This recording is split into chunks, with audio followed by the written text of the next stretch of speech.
Hi, welcome to the City Beach. There's a lot of beach out there this year. It's a great thing.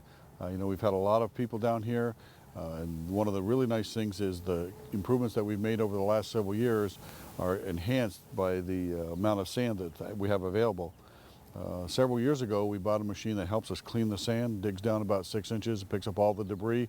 Obviously, we've had a chance to really get what is sometimes lake bottom as part of that cleaning process. But the reason I'm really here is there's been an awful lot of talk about what's going on in terms of the water quality. And I'll tell you, most of what you're hearing is talk. It's not really about facts and figures. And I know that's kind of boring, but let's think about things for a little bit. This summer, we were closed 2 days because of high bacteria counts. That's not very many days. It happens in every lake and every water throughout the country. Of course, every lake is different, every river is different.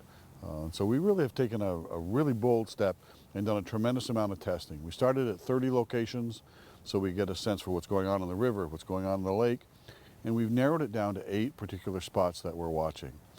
And I know that's a lot of detail, but I think what's really important is on those 2 days, and one other day where there was a reasonably high reading among one of the indicators, we did get DNA data. Now, it doesn't do us any good to test for DNA if we have a low bacteria day, because that's not going to get us very useful information. But the fact is we only have 3 points of data for this year, and that means we can't draw any firm conclusions about it. But every time we take a sample in the lake right now, we send a second sample to the lab, which they freeze, so that if we do get a high bacteria count, they can do the DNA on that. The good news is the preliminary data says that it's not human DNA and it's not farm runoff DNA. And so one of the biggest culprits, and you can probably see a gaggle of them in the background, are the birds that are on the lake. An awful lot of people complain at various times throughout the year that there's an awful lot of goose feces on the property, or there's a lot of gulls that are out there. Everybody's cars experience that from time to time. And in a rainstorm, what is deposited on the beach or on the parking lot or on your car gets washed into the lake. We think that's a big source of bacteria counts, but we don't know that for sure. As I said, 3 points of data really isn't enough to draw a strong conclusion. But it brings to mind something that I think is really critical. A short while ago, my opponent put out a news release that suggested we should do DNA testing.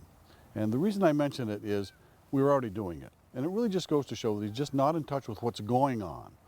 He hasn't spent any time investigating what's going on in the city. It was only just a few weeks ago that he actually started attending Common Council meetings. And so, you really do need to be prepared to take on this job. I think you really need to be able to look at all the evidence that's out there, and you really got to make decisions based on data, not the other way around. Not say, I've got this wild idea, now let me go chase the data that'll prove that I'm right. It's just exactly the opposite of what needs to happen. So I'm trying to tell you that I'm the experienced candidate. I'm the guy who's been out there doing this job for the last 3 years, and you can understand from the things that I've done what the next 4 years will look like.